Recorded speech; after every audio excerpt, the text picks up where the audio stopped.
Fala galera que vai prestar o concurso da Marinha.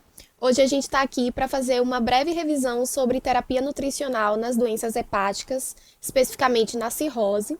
E para você que não vai fazer esse concurso, mas que se interessa pelo tema, cola aqui com a gente também, que essa aula vai ser super proveitosa para os seus estudos.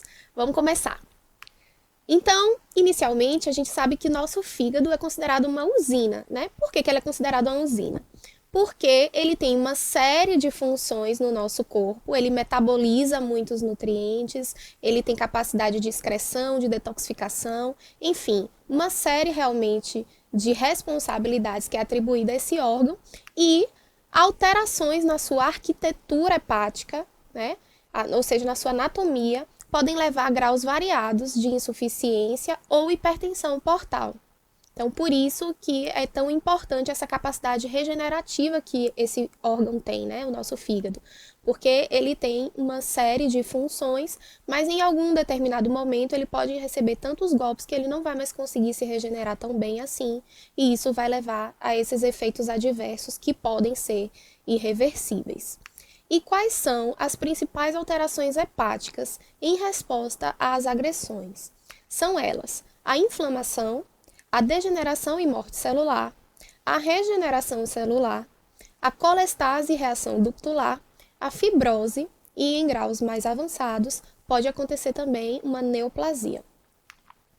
Aqui eu trago para vocês duas das doenças que podem acometer o fígado, né? A DAF, que é a doença alcoólica do fígado, e a doença hepática gordurosa não alcoólica, DHGNA, para a gente entender um pouquinho sobre a história natural da doença de ambas as condições. Então, na DAF, inicialmente nós temos um quadro de esteatose hepática, que pode evoluir para uma hepatite alcoólica. Já na DHGNA, inicia-se com a esteatose hepática, que pode evoluir para a NASH, que é a esteatohepatite não alcoólica. E em ambos os casos, pode também ocorrer uma evolução para um quadro de fibrose, pode ocorrer mais uma progressão para a cirrose e, em alguns casos, o CHC, que é o hepatocarcinoma celular. A cirrose hepática, como eu havia falado, é o estágio terminal da doença hepática, né? É a sua forma mais grave de dano ao fígado. Essas duas figuras, elas mostram aqui a diferença entre um fígado saudável e um fígado cirrótico. E a gente observa aqui nessa segunda figurinha, né, que o fígado com cirrose, ele já possui graus variados de inflamação, ele já tem células em necrose, ele já tem tecido cicatricial, e ele, de fato, é um fígado que já perdeu a sua conformação, como eu falei, né?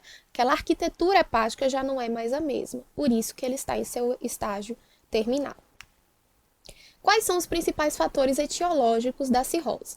Aqui nós temos as hepatites crônicas virais ou autoimunes, o etilismo crônico, a DHGNA, como eu falei, a hemocromatose, a colestase crônica e também alguns distúrbios vasculares. Então, a fibrose hepática difusa pode levar a uma distorção da arquitetura do órgão, consequentemente levando a alterações clínicas, laboratoriais e radiológicas, e tudo isso vai acarretar o quadro de DCPF, que é a doença crônica parenquimatosa do fígado.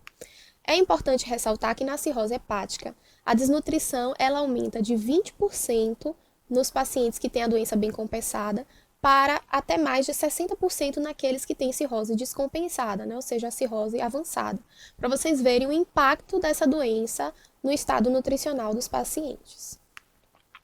As principais manifestações clínicas são a ascite, que é o acúmulo de líquido na cavidade peritoneal. O edema também pode ocorrer, né? Principalmente em membros inferiores, mas pode ocorrer até a nasarca.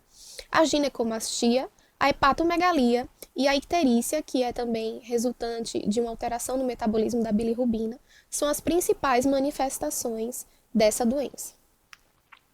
O diagnóstico ele pode ser feito pelo método de Child-Pugh, que é, como vocês podem ver nessa tabela, classifica em Child A, B ou C, e os critérios que são utilizados são esses que são mostrados nessa segunda tabela.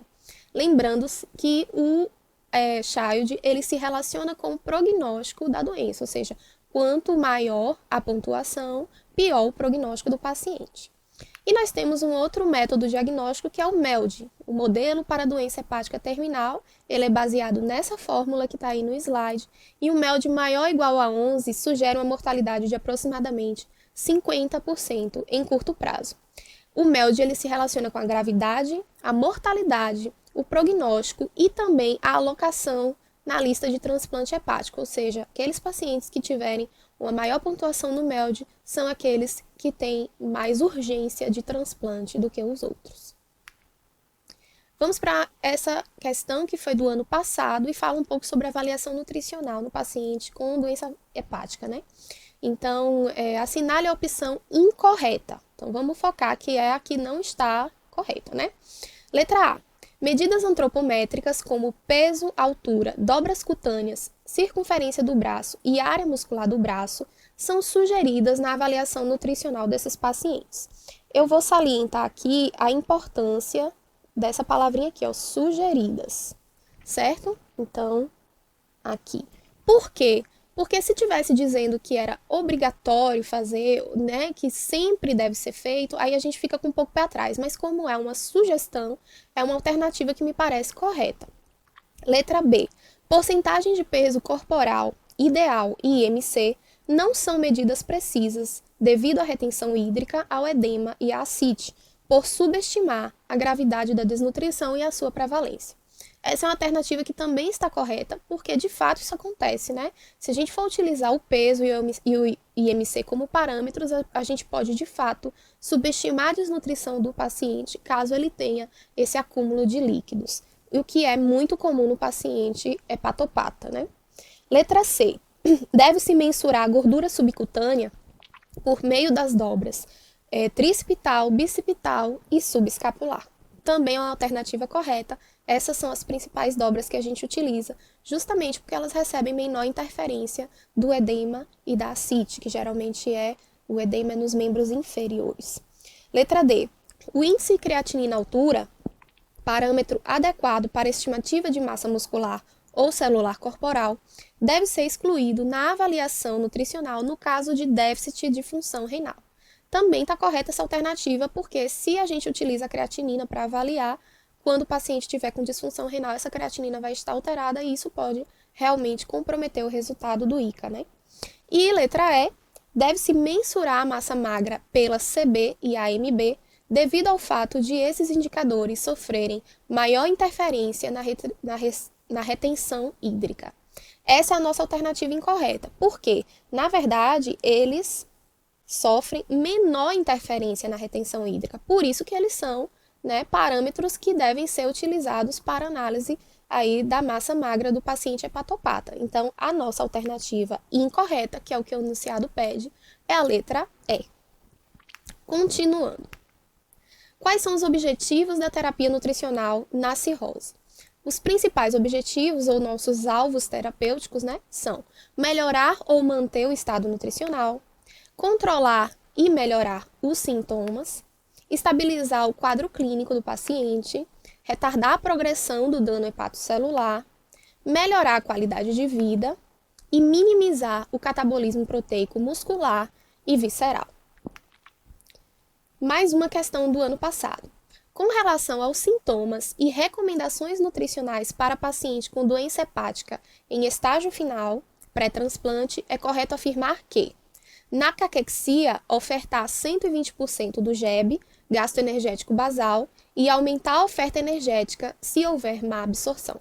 Até então, essa alternativa me parece correta, mas vamos deixar ela em stand-by e avaliar as próximas. Letra B. Na encefalopatia, ofertar de 0,5 a 0,7 gramas por quilo de proteína até 1,5 gramas por quilo por dia, suplementar aminoácidos aromáticos e metionina e restringir aminoácidos de cadeia ramificada. Essa alternativa ela está errada, porque na verdade é o contrário. A gente tem que suplementar os aminoácidos de cadeia ramificada e restringir os aminoácidos aromáticos. E a gente vai ver mais tarde por quê. Letra C. Na esteatorreia, restringir gordura, priorizar TCL, triglicerídeo de cadeia longa, e suplementar vitaminas hidrossolúveis.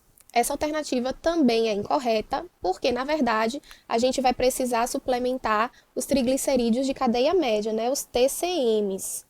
Porque se a gente está tendo um quadro de esteatorreia, ou seja, eliminação de gordura nas fezes, a gente precisa ofertar uma gordura, precisa priorizar aquela gordura que vai ser mais rapidamente absorvida e metabolizada, que é o caso dos TCMs e não dos TCL.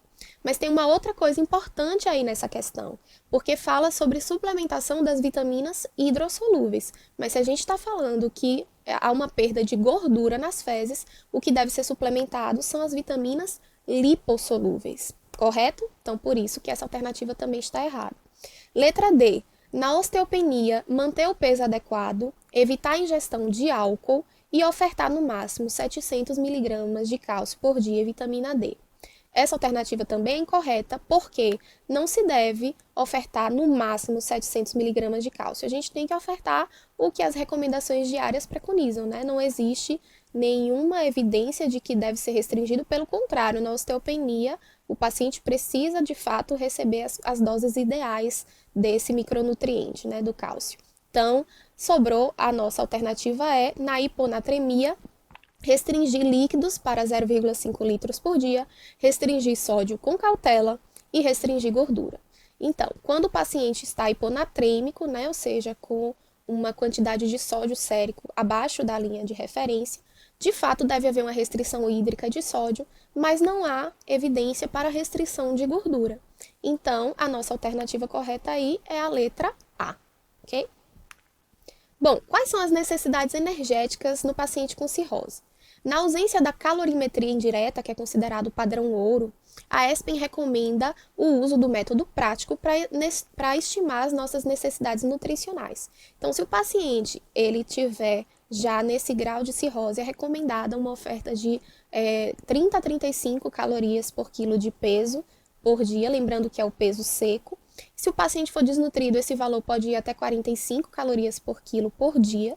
E em relação aos macronutrientes, carboidratos e lipídios permanecem na recomendação normal, ou seja, uma dieta normoglicídica e normolipídica, levando-se em consideração que deve ser priorizada a oferta de carboidratos com baixo índice glicêmico, com baixa carga glicêmica, que pode favorecer esses pacientes, em detrimento do uso dos carboidratos simples, certo? Já em relação às proteínas especificamente, é recomendado na cirrose estável uma oferta de uma dieta normoproteica, ou seja, de 0,8 a 1 grama por quilo de peso, e se ele estiver desnutrido, de 1,2 a 1,5 grama por quilo por dia. Outras informações importantes em relação à dietoterapia é que deve ser recomendado a maior ingestão de fibras, um menor teor de aminoácidos de cadeia aromática e uma maior proporção dos aminoácidos de cadeia ramificada, ou seja, os BCAAs, certo? A encefalopatia hepática é uma condição que ocorre nos pacientes em estágio final da doença hepática, né, da cirrose, compreende um espectro de anormalidades neurológicas e neuropsiquiátricas que ocorrem em pacientes com a disfunção grave, seja ela aguda ou crônica. E a teoria mais amplamente aceita em relação à encefalopatia hepática é que ela consiste nos efeitos adversos de algumas substâncias nitrogenadas derivadas do nosso trato gastrointestinal, sobretudo a amônia, na função cerebral. E aí, quando a gente falou, né, ali dos aminoácidos de cadeia aromática e ramificada, por que é tão importante essa conduta? Primeiro, vamos entender aqui, né, quais são eles, quem são eles. Os aminoácidos de cadeia aromática são a fenilalanina, o triptofano e a tirosina, e os aminoácidos de cadeia ramificada, ou seja, os BCAAs, são a valina, a leucina e a isoleucina. Estes aminoácidos, eles parecem competir entre si na barreira hematoencefálica, certo? Sendo que os aminoácidos aromáticos, eles parecem também produzir neurotransmissores, falsos neurotransmissores, que estão relacionados com a fisiopatologia da encefalopatia hepática. Então, no momento em que o aminoácido de cadeia ramificada ele compete com o aromático para entrar na barreira hematocefálica, para passar, né, pela barreira, se a gente oferta uma quantidade maior de BCAA, a gente reduz a entrada dos aminoácidos de cadeia aromática e, consequentemente, reduz a síntese desses falsos neurotransmissores. Por isso que é tão importante essa proporção maior de BCAAs do que de aminoácidos ramificados, certo? A suplementação de BCAA, portanto, ela pode levar à menor formação desses falsos neurotransmissores, como também pode prevenir o catabolismo proteico e beneficiar pacientes com intolerância à proteína, ou seja, aqueles pacientes que já não estão tendo uma ingestão adequada de proteína diária.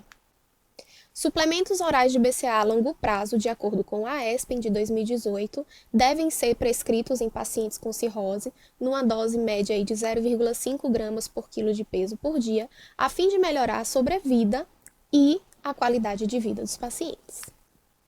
Aqui eu trago uma recomendação extraída do Manual de Cuidados Intensivos em Hepatologia, né, que recomendam a dieta hipercalórica e nas primeiras 12 a 24 horas, no período mais agudo da encefalopatia, existe essa recomendação aí de uma dieta hipoproteica, 0,5 gramas por quilo por dia, que foi o que a gente viu lá naquela questão, na alternativa que estava correta.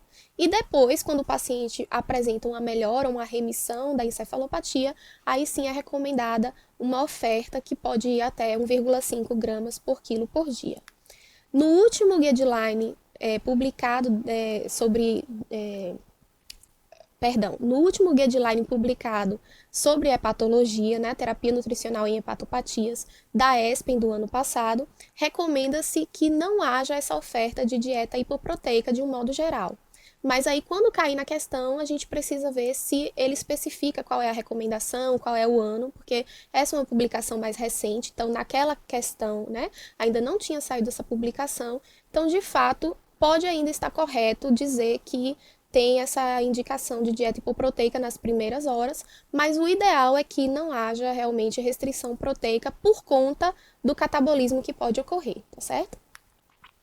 E em relação ao sódio, para finalizar, no quadro de ACIT, nós temos uma recomendação de restrição para uma quantidade menor que 2 gramas por dia do NaCl, porém deve-se avaliar a necessidade, porque se isso repercutir em uma menor ingestão para o paciente, né, em uma maior inapetência, uma maior anorexia, isso pode comprometer também o estado nutricional e aí pode não ser tão interessante essa estratégia de restrição de sódio. Então, a ESPEN traz também que ao prescrever uma dieta com baixo teor de sódio, o aumento do risco de um consumo alimentar ainda menor deve ser equilibrado com sua vantagem moderada no tratamento da ascite. Ok?